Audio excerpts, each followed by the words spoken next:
And how many people want to do colors in comics? It's a good amount, okay. And then how many people want to work behind the scenes in editorial or in the business? Okay. Oh, you're like, I'll take it, I guess. Those are the nerds.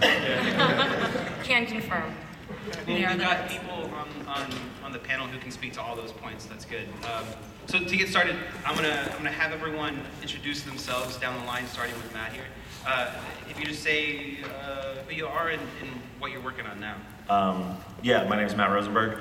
I am a writer, and I write Rocket Raccoon and Kingpin and Secret Warriors, which launches next month. And that's it. Mike Garland, I'm a colorist, currently doing Rocket, the upcoming series, not to be confused with Rocket Raccoon, all new Wolverine and Captain Marvel at Marvel, and I also do Black Monday Murders and Curse Words at Image, but we won't speak of that. I'm Matt Horak, and I'm the artist on The Punisher. I'm Jordie Bellaire. I color Vision, Moon Knight. Moon Knight is excellent. Thanks, Mom. I color Doctor Strange, Sorcerer Supreme. I color a few things at Marvel right now. Oh, and Deadpool. I love Deadpool. Color Deadpool. Hi, I'm Christina Harrington. I'm an editor in the X-Men office, and I work on X-Men books, and also All New Wolverine, Old Man Logan, and a few other titles. Hi, I'm Kari Randolph. I'm the artist. I appreciate it. I like this guy. I'm the artist on Mosaic, and I drew this sweet Power Man and Iron Fist shirt. I'm Mike Perkins. I was in December when I was wrapping up Carnage. That was a great run to work on, but then my pencils and brushes have now transformed into a thing.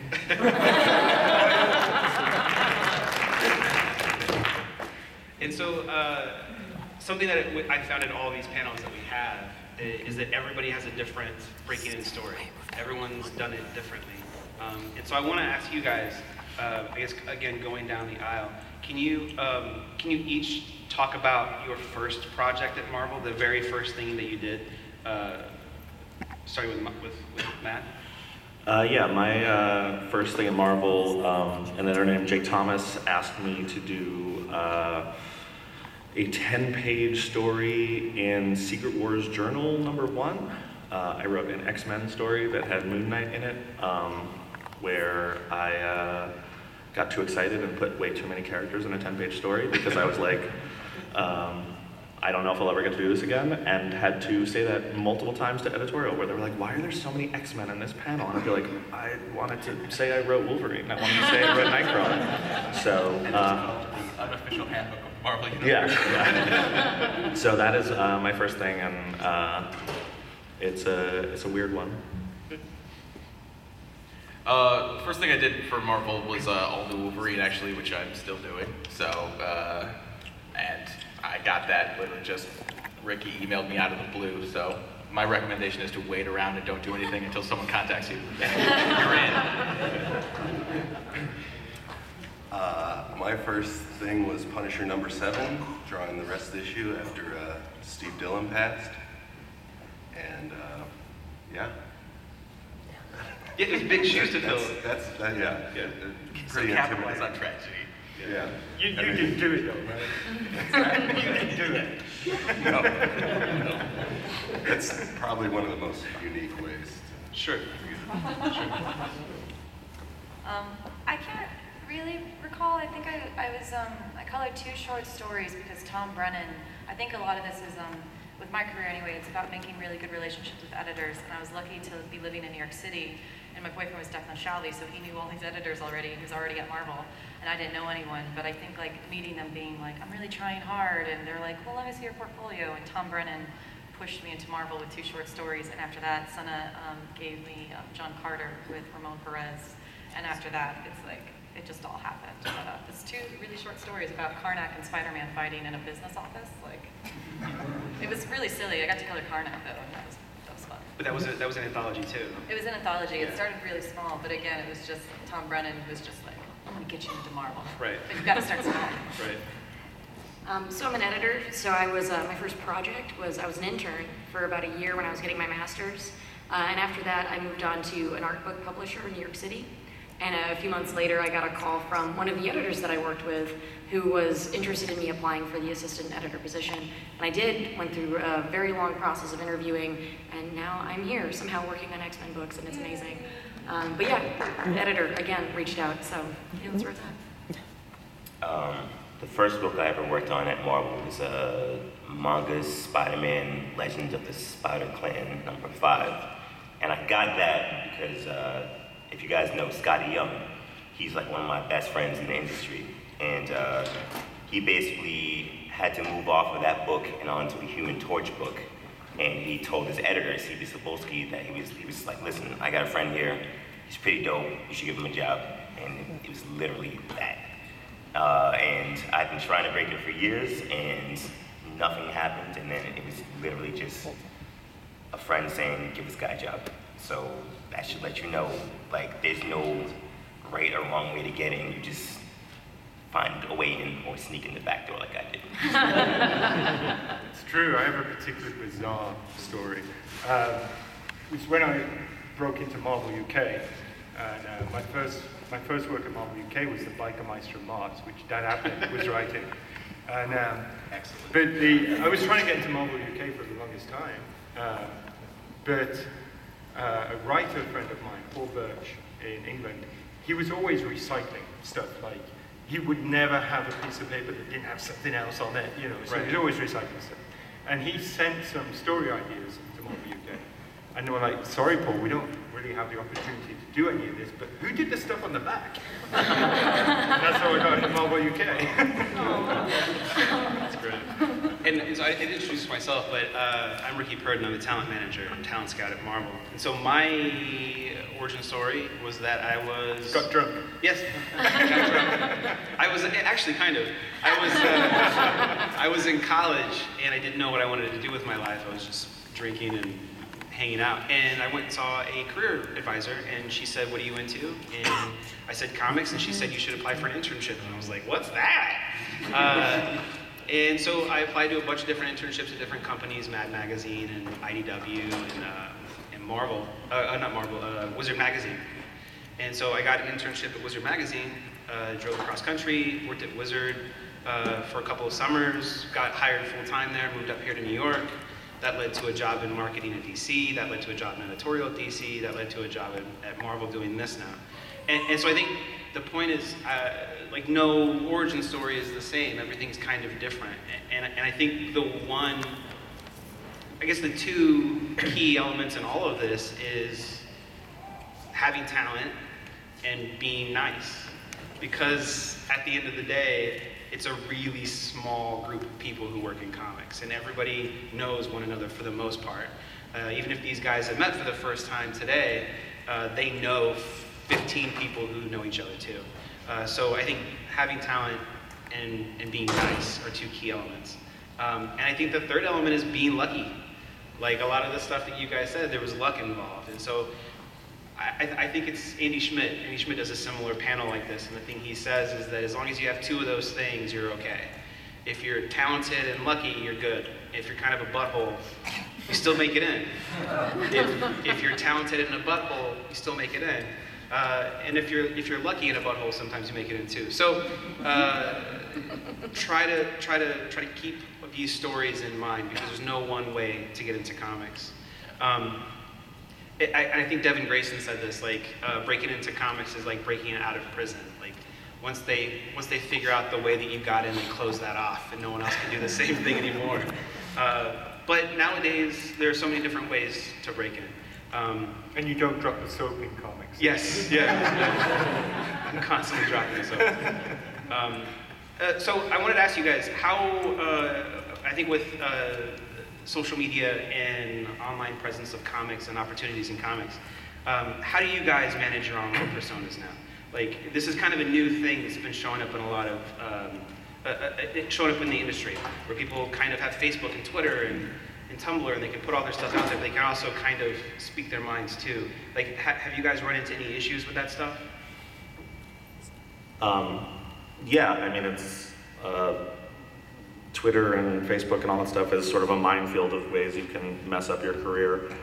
My feeling, like, I grew up in, I was on a panel once with Kieran Gillen, and he talked about how comics to him was this, like, transformative experience, like glam rock, that it was like, when you were making a comic, you're your own deity. I don't know, it's Kieran, he's doing weird stuff that I didn't know what he was talking about. But I said, like, I grew up listening to punk and hardcore, and the thing I loved about punk and hardcore was, like, how accessible it was and how it was easy. Like, you go see a band and they stay at your house, and, like, you buy merch from them and it's them, and, like, you can talk to them about whatever, and there's no barriers, and that is sort of what I love about comics. It's like, if you're really into movies, you're not gonna go hang out with, you know, Stanley Kubrick. Well, you're not gonna hang out with Stanley Kubrick ever, but you're not gonna go hang out with Steven Spielberg or whoever, but, like, you can go downstairs and hang out with comics Steven Spielberg, and I try and carry that over to Twitter, that it's like, if people wanna talk to me about anything, like,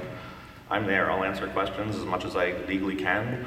And sometimes that's people yelling at you, and you go, oh, I'm sorry that bummed you out. And sometimes it's people saying nice things, and you go, well, I'm glad you like that. But it's, I think for me, the whole point is to just be, like, as accessible as possible to people who want to reach out to me. Sure. Yeah, it's good to do that on the actual sites, you know, on your Facebook or your Twitter or stuff like that. But for me, I don't even approach the message boards anymore, because that way lies madness. Right. Because it's, you release a book and then somebody comes along and it's like, well, I didn't really like it. And then by the end of the thread, you're just convinced you're the worst artist ever.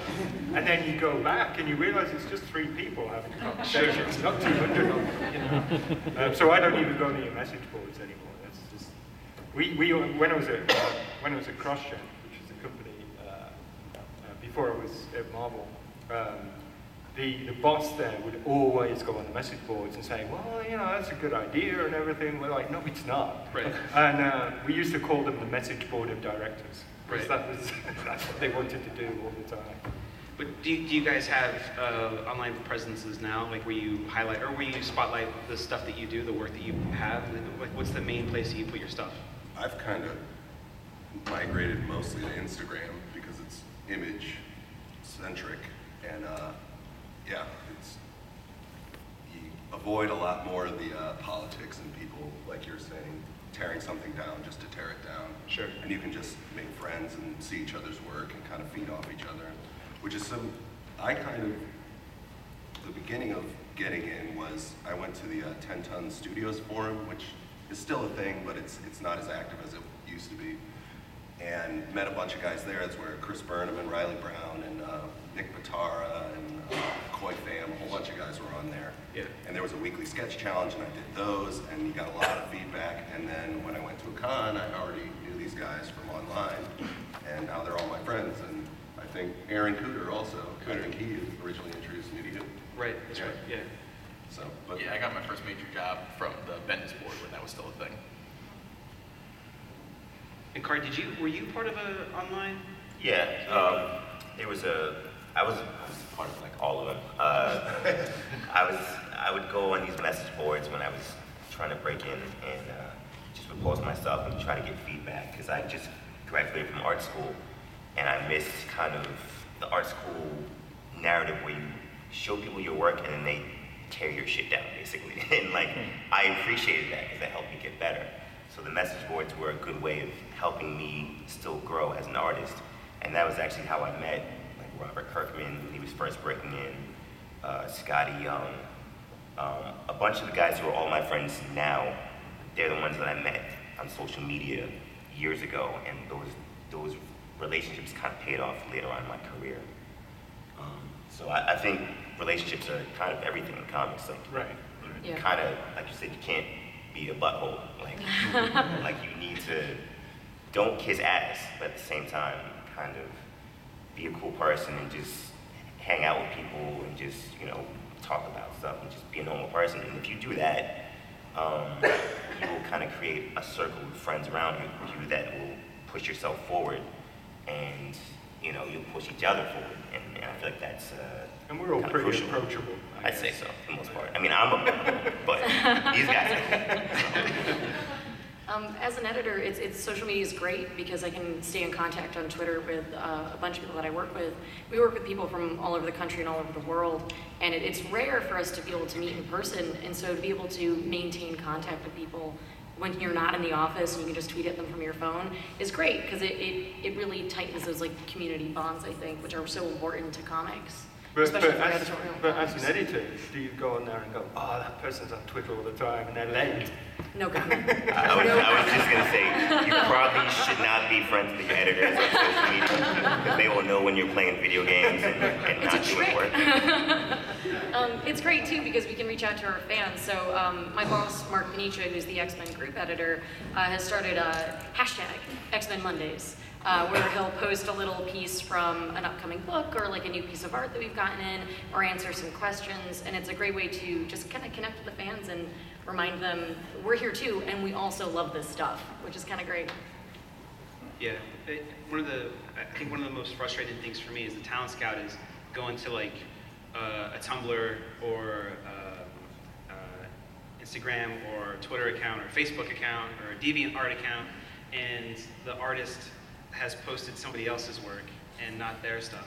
So if I have to dig through to find your samples, I don't know what's your stuff and what's somebody else's, so I just move on. So I think it's really important to also kind of segment where your stuff starts and somebody else's begins, and also to kind of segment, this is my social media part where I go on and talk about what I like or don't like, and this is my professional part where all of my samples and examples of what I do live.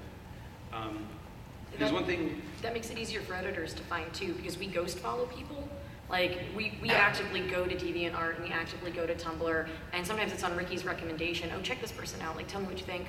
But most of the time, it's just us looking for new voices and looking for new talent. So like having that separation between this is my personal social media and this is where I'm presenting my portfolio to anybody who wants to check it out, it is very helpful for us too to figure just to be able to see your art easily. I have a Facebook artist page, even though like 20 people follow it and I don't need one, but it helps keep everything separate. So I just post my work to that page, and I post it to my personal page too. But it's its own thing that I can direct people to, as opposed to directing them to my page where I'm ranting about stuff no one needs to hear. Yeah, I'd also say just like what you were saying about where your personal stuff starts. The thing I find in comics is that since it is such a small community between everybody, between creators and fans and retail and publishers, that it's like there is no place where your personal stuff really starts. Like, you don't have a personal online, like, don't think you can go on Twitter and be like, this book sucked and I think this guy sucks. Like, everybody sees it, everybody knows that. And it's like, not saying not to be critical, but like, it's a professional workspace, and if you want to work in comics, like, you sort of have to put yourself out there like you're on the clock 24 hours a day. You wouldn't go into your job and be like, the guy who handles the copies, he sucks. Like, you would be in trouble for that. And it's sort of the same thing, that you just can't be a jerk about stuff. I mean, it goes back to not being a butthole, Yeah. which is, the theme of the panel. That's what you should just call this panel. Yeah. it's a Marvel way. Be critical, but be professional. Like, don't just tear it down. yeah, pros can handle constructive criticism, publishers can handle constructive criticism, but if you're sitting there like, I saw a comics critic like go really hard at a book in a super unprofessional way, and I knew that everybody who worked on the book like saw it and took it personally because they were acting unprofessionally, and like no one says anything, but like that's gonna come up later in your career. That's gonna come up when you want to get an exclusive interview from the publisher or the editor, and that stuff just spills out all the time. So like, be honest with who you are on social media, but like remember that it's a job that you're basically on 24 hours a day. Yeah, I mean, I just use it as, I don't post my opinions of things. Yeah. Most of the time, like, I will just, DM a friend and be like, did you see this terrible thing? It's terrible, but I'm not going to post that publicly, because why? I mean, A, it doesn't look good professionally, and B, people work really hard on it, even if it turned out terribly, and I don't want to, I want to make them feel bad. There's also enough cool stuff in comics that you don't need to spend a lot of time talking about the stuff that sucks. Like, if a book sucked, it took you 20 minutes to read it. Read a cool book. Yeah. Like, It doesn't do any good. It doesn't serve any purpose but to make someone feel bad. So why do it? The internet is rotten. It is. It's gross. yeah, throw out your computer. Wait, there's bad people on the internet? Kari, you mentioned that you were in art school. How many of you guys went to school for what you're doing now? I went to school for art, and Yeah, they not for comics. did their damnedest to get me to stop doing comics. Sure.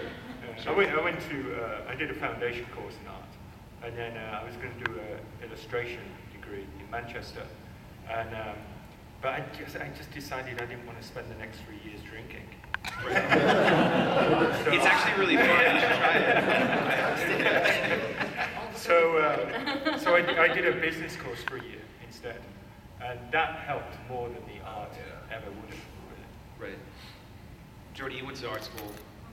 What was the major? How does that work? For people who don't know where to get started first, like how was your career, or your education, I mean? Oh, well, I majored in illustration at Ringling School of Art and Design, and that was a good 4 years, but I think it was a really good way to learn about art and also be a professional, and I'm naturally a very competitive person, competitive even with myself, that I think being in a classroom with so many of those people, I think my graduation class for illustration was 92 or 97, and a lot of those people now, even though some of them wanted to work in comics, aren't doing anything now. Because I think, and I don't want to knock anyone, but there's a party vibe in most colleges. Sure. But when you're going to like a private university, when you're spending as much money as you would if you go to a private university, I did always over the assignments, like if the professor said, here's this brief on this article, I want one illustration, I'd come back in with 4.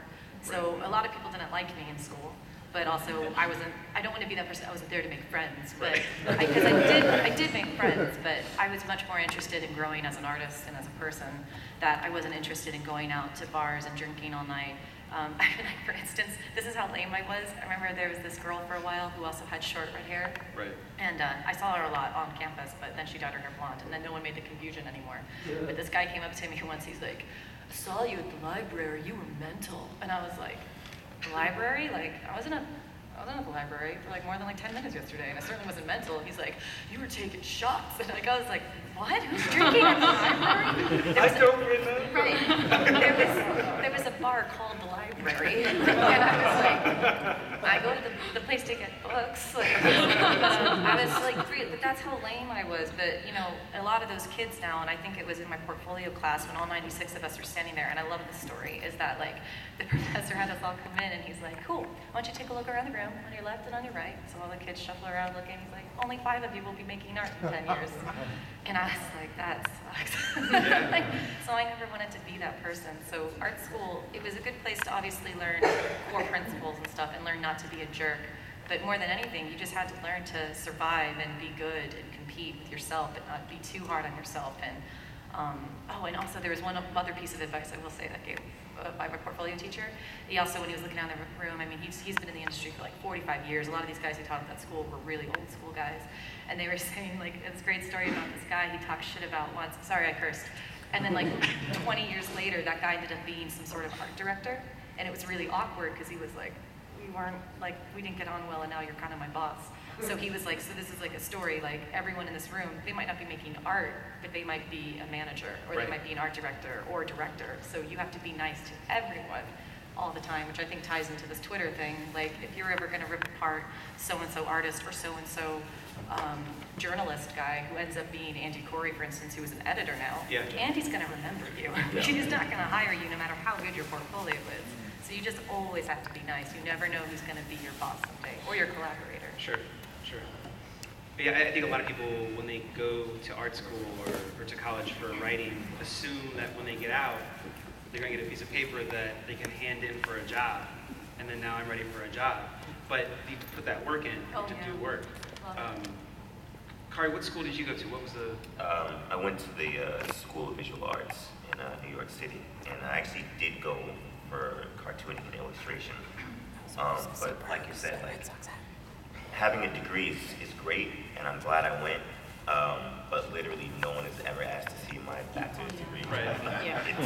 It really is like all about your portfolio and the work you put in. It'd be awesome if they did, though. It would be great. You want to draw mosaic? It Bring would your be degree. great. No. Like, if I could just say, like, Chris Somney, it's where I'm saying his last name wrong, he's self-taught. Right. Adam Hughes, self-taught. Yeah. Like, these Yeah. people didn't spend exorbitant amounts of money on student loans or whatever and had 2 or 3 jobs. Like,